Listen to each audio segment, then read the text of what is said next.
بسم اللہ الرحمن الرحیم، السلام علیکم۔ میں گور بٹ سیاستہ کے پلیٹ فارم سے آپ کی خدمت میں حاضر ہوں۔ خبر یہ ہے کہ قاضی صاحب کے باہر جاتے ہی بڑا کام پہ گیا ہے، بلکہ بڑا کام شروع ہو گیا ہے۔ یہ سارا ایشو ہے جس کو میں آپ کے ساتھ بات کروں گا، مگر اس سے پہلے میں آپ سے گزارش کروں کہ ایک اور بھی کام پڑا ہے۔ ایک ایسے وقت میں جب لوگ ٹائٹینک کو چھوڑ کر بھاگ رہے، چھالا مار رہے جناب، کوئی لائف سیونگ جیکٹ لب رہا ہے، کوئی لائف سیونگ بورڈ دیکر پہنچنے کی کوشش کر رہا ہے، رات پئی ہے، برف ہے اور ہر طرف ٹھنڈ ہے، ٹھٹر رہے ہیں انسان، جہاز ڈوبتا چلا جا رہا ہے۔ اس دوران ایک شخص جو ہے وہ اپنی طرف سے بڑی بہادری کا مظاہرہ کرتے ہوئے اچھے خاصے ساحل پہ کھڑے پائنو جوش چڑھیا اور چھال مار کے ٹائٹینک پہ سوار ہو گئے ہیں۔ ان کا نام ہے لطیف کھوسہ صاحب۔ لطیف کھوسہ صاحب سابق گورنر پنجاب تھے، بڑے اچھے کیا کہتے ہیں نیچر کے آدمی، اس حوالے سے کہ ملنسار بہت اچھے ہیں، اور ایک بات اور بھی ہے کہ ماڑے کا دکھ درد بھی رکھنے والے آدمی ہیں۔ یہ جو ہے نا لوگوں کو اوبلائج کرنے کی بھی ان کے اندر عادات پائی جاتی ہیں باقاعدہ طور پہ۔ میرے ساتھ خود انہوں نے ایک اپنی طرف سے مہربانی کرنے کی کوشش کی تھی، وہ تو میرا حوصلہ نہیں پیا۔ چلے آپ کو بتا دیتا ہوں وہ مہربانی کیا تھی۔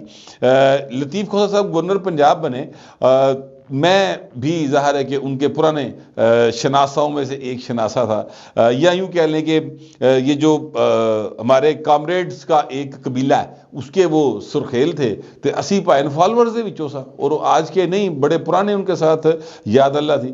تو میری بیٹ بھی تھی گورنر پنجاب کی، تو میں وہاں پر گیا ان سے ملنے کے لیے، ظاہر ہے بیٹ بھی تھی اور وہ گورنر بھی بنے تھے، تو مبارکباد دین گیا۔ تو انہوں نے مجھے کہا کہ یار بٹ تیرا بیٹا کون سی کلاس میں ہے؟ تو میرا بیٹا اس وقت میرے خیال سے چوتھی یا پانچویں میں تھا، مجھے ایگزیکٹ یاد نہیں ہے، ان تو ماشاء اللہ یار وہ آپ ایڈوکیٹ ہو گیا۔ تو مجھے انہوں نے کہا کہ میں گورنر پنجاب بن گیا تو میرے پاس یہ اختیار ہے کہ میں ایچیسن کالج کے اندر داخل کر سکتا ہوں کسی، میں نے شاید 2-4 بچوں کا کوٹا چھوٹا ہوتا تھا کوئی ان کے پاس نا اختیار تھا، تو آپ تو بڑے پتر دے میں ڈاکومنٹس دے، میں اس کو داخل کر دیتا ہوں، اور میرے پاس اختیار ہے، تو کوئی ٹیسٹ کوئی انٹرویو نہیں، کوئی گل نہیں، کوئی بات نہیں، تسی تیرا منڈا جڑا نا ایچیسن کالج میں پڑھے گا۔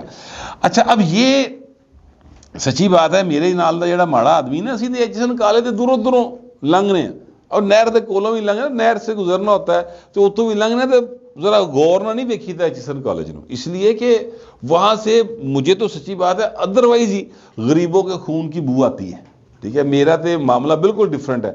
لیکن مجھے ایک واقعہ ہمیشہ یاد رہتا ہے، ہم تھے پاکستان اخبار کے اندر، راجہ ریاض ایک جرنلسٹ ہیں، آج کل وہ شاید میرا خیال جدہ نیوز کے لیے لکھتے ہیں، اور میں بھی وہاں پر پاکستان اخبار میں کام کرتا تھا، ہم دونوں تھے۔ میری ڈیوٹی تھی اگین گورنر پنجاب جو ہیں وہ ادھر گئے تھے ایچیسن کالج، تو ہمیں وہاں پر جانا تھا، سردیاں دن سن، اور جو لان تھا ان کا وہاں پر تقریب تھی، اسی جناب دھوپ سیک دیا سائڈ تے بیٹھ گئے، اور بچے ہمارے آگے بیٹھے ہوئے تھے، موٹر سائیکل تھی میرے پاس CD70، اس کے اوپر میں اور راجہ ریاض گئے تھے، اور اس CD70 کی جو ہے نا حالت یہ ہوتی تھی کہ اس کی لائٹ جو ہے وہ اکثر پیچھے والی ٹوٹی ہوتی تھی، بریک وہ بس پیرا نہیں مارنی پہنتی سی، ٹھیک ہے، اس حالت کی یعنی موٹر سائیکل تھی کہ اگر وہ سڑک پر گرے، سلپ ہو جاتی تھی نا، کبھی سلپری ہوئے تھے بارش دے وچ، تے موٹر سائیکل پوری بکھر جاندی سی،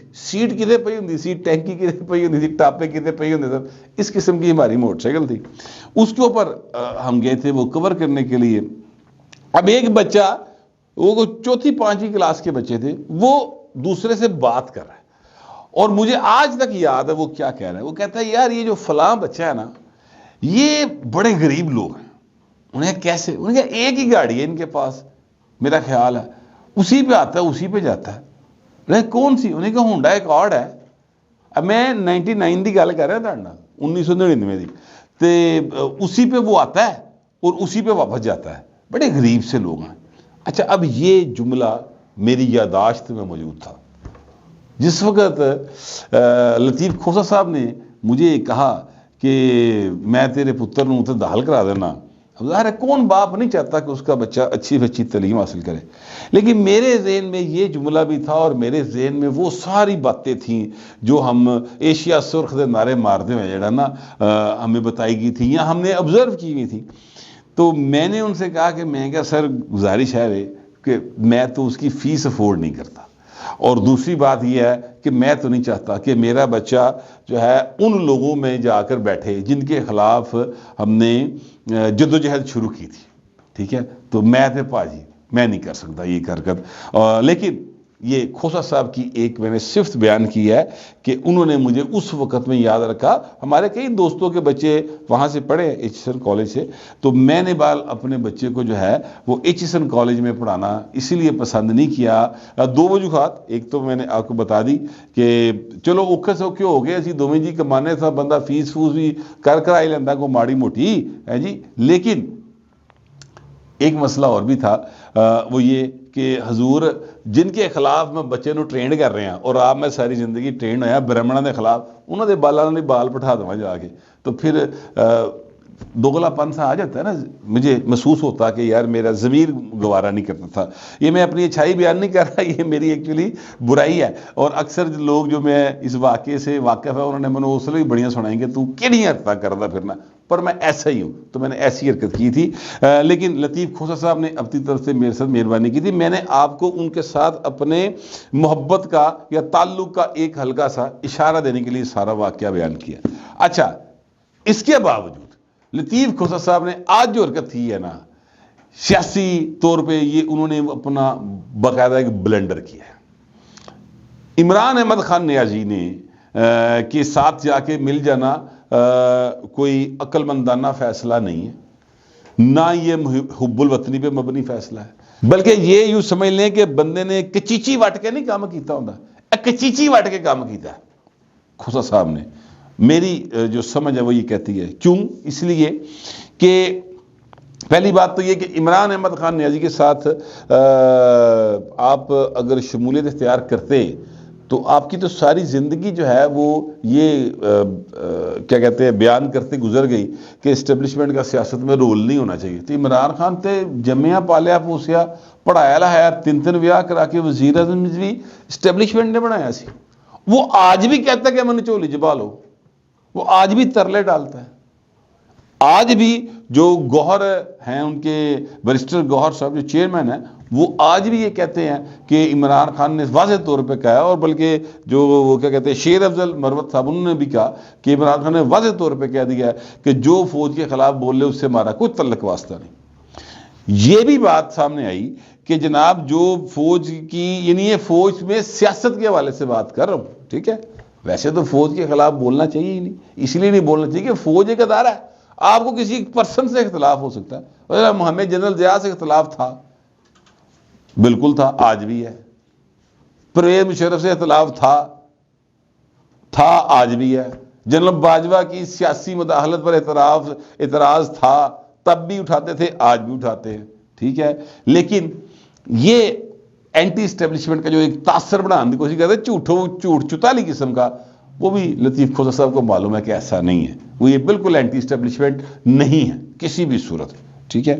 پھر آ جاتی بات کہ اچھا چلے آپ پرو پاکستان تو ہونا چاہیے نا. 9 مئی کا واقعہ نہ کیا ہوتا عمران احمد خان نیازی نے، کھوسا صاحب جاتے 100 بار جاندے. یار 9 مئی کا واقعہ کرنے والے کے ساتھ آپ جا کے مل جائیں کھوسا صاحب، یعنی اس واقعے کو کس طرح سے آپ ڈیفینڈ کر سکتے؟ کوئی مجھے اس کی لاجک بتا دے کہ انہوں نے جو کیا وہ درست کیا. کوئی ایک لاجک بتا دے. دنیا کی کسی بھی ملک کے اندر اس طرح کا واقعہ ہو تو سر اتھے لتر نہ پہن، وہ مجھے ملک بتا دیں گے وہ ایسا ملک ہے یہاں پہ لتر نہیں پڑیں گے، یہ کر کے دیکھ لیں. اسی طرح کی حرکتیں کی تھی نا، وہ کیپٹل ہل پہ حملہ کیا تھا، وہ کانگریس وہ جو سوری کی ناسی یارو دا وہ جڑا ٹرمپ نے کروایا تھا. 18 سال قید ہوئی بھائی انہوں نے، اور ٹرمپ نے بھی وہ اندر ہونا جائے، ٹھیک ہے. تو کھوسا صاحب کو یہ حرکت نہیں کرنی چاہیے. اور پھر تیسری ایک پولیٹیکل بات میں کرنے لگا ہوں کہ یہ جو کھوسا صاحب گئے ہیں، میرے نزدیک تو سچی بات ہے کھوسا صاحب کا ایک بڑا مقام ہے، ٹھیک ہے، بڑے اچھے وکیل ہیں، بطور وکیل is very fine, good lawyer, ٹھیک ہے، اور ایک پولیٹیکل ورکر کی حیثیت سے بھی بڑے زبردست پولیٹیکل ایکٹیوسٹ ہیں. لیکن سر میں حیران ہوتا ہوں اس بات کے اوپر کہ جب وہ وہاں پر گئے ہیں تو بیرسٹر گوہر نے بھی یہ یعنی مناسب نہیں سمجھا کہ آ کر وہی پٹا پا دیں کھوسا صاحب دے گلے دے شوکت بسرے نے پٹا پایا گلے یعنی آپ ہی آگے لوگ کہنا شروع کرتے ہیں پی ٹی جوائن کر لی، کوئی معروف چہرہ ساتھ نہیں. وہ یار اینیا بھی چیئرمین بنایا ہے بیرسٹر گوہر، انہی نال کھلار لیندے وہی آ جاندہ. تو کھوسا صاحب اگر اس طرح کی آپ نے وہ کیا ہے اپنا شمولیت، آپ ہی اپنے آپ کو شامل کر لیا تو نہ ہی کر دے یار. پھر پیپلز پارٹی میں رہتے ہیں. زرداری صاحب 70 باری ناراض ہوئے ہیں، 70 باری مان گئے ہیں.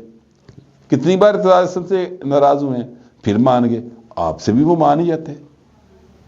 اب یہ غصہ کھا کے جانے کہ چیچی بیٹھ کے جی جان والی گل میں کیتی سی نا، وہ یہی ہے کہ زرداری صاحب نے ایک انٹرویو میں کہہ دیا کہ جناب کھوسا ہماری پارٹی میں نہیں ہے، بھائی نے گرمی ادھر چلے گئے. ٹوٹل اینی جی کہانی، ٹھیک ہے. یا اس سے پہلے لوگ باتیں کرتے ہیں کہ جناب ٹکٹ ملنا ہے اور پتہ نہیں خرم کھوسے نے لڑنا ہے، تو ٹکٹ تو پیپلز پارٹی کی طرف سے خرم کھوسا کو مل جانا تھا، اس میں کون سا مسئلہ. پی ٹی آئی کی طرف سے ٹکٹ لے، الیکشن لڑ کے دیکھ لیں، جیت جائے 10 جنا. اگر بات کی جائے کہ جناب پیپلز پارٹی چ رہ کے نہیں جیت سکتے تو اتنے جس ویلے جیت جاؤ گے تو وہ بھی 10 جنا کہ تم جیت گئے، ٹھیک ہے. تو بہرحال یہ لطیف کھوسا صاحب کی جانے کے اوپر مجھے نا تھوڑا سا افسوس ہوا کہ اس طرح سے ان کو نہیں کرنا چاہیے. یا چلو گئے بھی تھے پوری عزت آبرو دے نال جانے نا. ایک پاسے جناب علی ظفر کھلوتا ہوندا، بیرسٹر گوہر علی ہوندا نال، جناب چلو بشرا بی بی نہ بھی آندی تے علیمہ نال کھلوتی ہوندی، کوئی بھار ہوندا. ایڈا بڑا بندہ گیا یار، سابق گورنر، سابق اٹارنی جنرل، کوئی چھوٹا آدمی نہیں ہے لطیف کھوسا، بڑا نام ہے ان کا، ٹھیک ہے. بہرحال مجھے جو محسوس ہوا میں نے سوچا آپ کے ساتھ شیئر کر لوں. مگر میں آپ سے گزارش کروں کہ قاضی فائز صاحب کے نے ایک نوٹس کیا اور ایک فیصلہ کیا تو کام شروع ہو گیا. پائن وہ پاکستان سے باہر گئے ہیں اور پچھوں پائن کام شروع ہو گیا. معاملہ یہ ہے ان کے خلاف پروپیگنڈا ایکچولی کرنا شروع کر دیا. پروپیگنڈا کرنے والوں نے ایکٹیو ہو گئے نا سر، کیونکہ میں نے پہلے بھی آپ سے کہا تھا، گزارش کی تھی کہ جڑے 30 سال 32 سال پہلے ریٹائر ہو گئے سن وہ این انفلوئنسڈ ہے نے، ان کے انفلوئنشل ہیں، سوری انفلوئنس کا لفظ درست نہیں ہے، انفلوئنشل ہے، اتنے با اثر ہے، آسان کر لیے کہ جناب وہ انہوں نے کھ نہیں ہوں اج تک انہوں کا کوئی جو ہے نا گھوری پا کے بھی نہیں تک سکیا. تو اے تے جنرل فیض تے یہ پائے نا جماڑے دنوں کی گل ریٹائر ہوئے ہیں. یہ جنرل فیض صاحب کو ایک نوٹس ہوا ہے سر، ٹھیک ہے، کہا یہ جا رہا ہے اور ایک جناب فیصلہ ہوا ہے کہ ٹائم پہ الیکشن ہونا ہے، ٹھیک ہے. تو اس کے بعد پروپیگنڈا شروع ہو گیا ہے، لوگ باتیں کر رہے ہیں. فیصلے والی بات میں نہیں مانتا کیونکہ مجھے پتہ ہے اس بات کا، میں اس بات سے واقف ہوں کہ سارے کی ساری جو موجودہ مشینری ہے وہ پاکستان کے اندر بر وقت انتخابات کا انعقاد چاہتی ہے. ہاں کچھ 2-4 دانے ہو سکتے انہوں کی خواہش ہوئے کہ الیکشن نہ ہو، اور یہ پاکستان کے اندر ہمیشہ ہی رہے. 70 کے انتخابات کے حوالے سے بھی یہ لوگ موجود تھے، اور اس تو بعد 77 دے بھی سن، 85 بھی سن، 90 بھی سن، 88 بھی، وہ ہر انتخاب میں اس طرح کے 2-4 دانے ہوں کہ انتخابات نہیں ہونے چاہیے. اے کہنے لے تھانوں لب جان گے رام وافر لب جاندے، لیکن انتخابات بحال ہونے تھے. تو ایک فیصلہ اس حوالے سے میں اس پروپیگنڈے کو نہیں مانتا کہ اس فیصلے کی وجہ سے یہ پروپیگنڈا قائد صاحب کے خلاف ہو رہا ہے. ہاں نوٹس والی گل ہو سکتا ہے. یہ جو خبر مارکیٹ کی گئی ہے اور سارے ٹی وی چینل سے چلائی ہے، اس پر کچھ سوال میرے بنتے ہیں کہ جناب خبر یہ ہے کہ جناب خواتین جو ججز ہیں ان کے سپاؤسز، یعنی اگر مرد ہے تو بیویاں، اگر خاتون جج ہے تو انہوں بندہ، ان کی جو ہے نا باڈی سرچنگ نہیں ہوگی اور وہ ان کو پروٹوکول جو ہے ملے گا. اچھا آلریڈی ایک پروٹوکول آفیسر ہوتا ہے سر، اگر سرونگ جج جا رہا ہو نا باہر کہیں فیملی سمیت ہو یا کلیا ہوئے تو پروٹوکول افسر آلریڈی موجود ہوتا ہے اور وہ جناب تانوں چڑھا کے آندا ہے. جس لئے پروٹوکول افسر گیا ہوئے جناب سلوٹ وجہ ٹھا کسی کی ضرورت ہے کہ تہاڈا بیگ بھی چیک کر لیتا ہے؟ کوئی نہیں کر سکتا. یہ نوٹیفیکیشن کی کیا ضرورت تھی؟ سوال پیدا ہوتا ہے. اچھا فرض کرتے ہیں کہ یہ بالکل درست بات ہو، مجھے نہیں پتہ درست ہے غلط ہے، فرض کرتے ہیں بالکل درست ہو، اے 21 ستمبر دا بھائن آرڈر ہے، اے ہن یاد آیا جس لئے وہ نوٹس جاری ہو گیا جنرل فیض نو، اس تو بعد کسی رپورٹر دے ہاتھ لگا ہے، یہ بریک کی یہ خبر، اور جناب یہ سارے پاسے چل رہی ہے، اور پھر یہ ہر ٹی وی چینل اس کو زیر بحث لا رہا ہے، سوشل میڈیا پہ یوتھیے بڑے اس کو گھما کے مار رہے ہیں۔ تو سارا معاملہ کیا ہے مجھے نہیں پتا کہ وچلی کہانی کی، میں تو اندازے لگا رہا ہوں کہ شاید جنرل فیض کو نوٹس دیا اس وجہ سے، شاید وہ فیصلہ ہوا ہے اس وجہ سے، لیکن قاضی صاحب کے جانے کے بعد یعنی پاکستان سے کچھ دنوں کے لیے وہ گئے ہیں، اس کے بعد یہ ایک وڈا کام جڑا نا وہ پی گیا، یہ پان دی کوشش کی جا رہی ہے کہ قاضی فائز صاحب کا جو بھی ایک بہترین امیج قوم کے سامنے ہے اس کو کسی طریقے سے داغدار کیا جائے۔ لیکن یہ کوششیں پہلے بھی ہوئی ہیں، کرپشن کے چارجز لگا دیے تھے نا، یاد کریں عمران خان کی حکومت نے، سارا میڈیا جناب روزانہ بیٹھ کے قاضی صاحب کا ٹرائل کرتا سی میڈیا دیتے، ٹھیک ہے، کیا نکلا؟ نیٹ اینڈ کلین انسان نیٹ اینڈ کلین ہی ہوتا ہے۔ اب مجھے نہیں پتا کہ یہ واقعی ان کی مرضی سے ہوا ہے، مجھے نہیں پتا کہ ان کی یہ کسی نے نیچے سے ایمی پلی ہوئی جو ہے نا خوش آمدی چکر اچ کرتا ہے، اللہ بہتر جانتا ہے، لیکن مجھے جو لگتا ہے وہ یہ ہے کہ ان کے امیج کو خراب کرنے کی کوششیں شروع ہو گئی ہیں، اور یہ بات دور تک جا سکتی ہے، اس لیے اس کو یہیں پہ روک دینے کی کوشش کر لینی چاہیے۔ جو بھی متعلقہ لوگ ہیں ان کو چاہیے اس طرف دھیان کریں، میرا کم از کم یہی خیال ہے، ہو سکتا ہے آپ کا خیال میرے خیال سے مختلف ہو، جو بھی خیال ہوگا لکھیے گا ضرور، مگر ذرا تہذیب کے ساتھ۔ پھر وقت اتنے ملتے اگلے ولاگ میں۔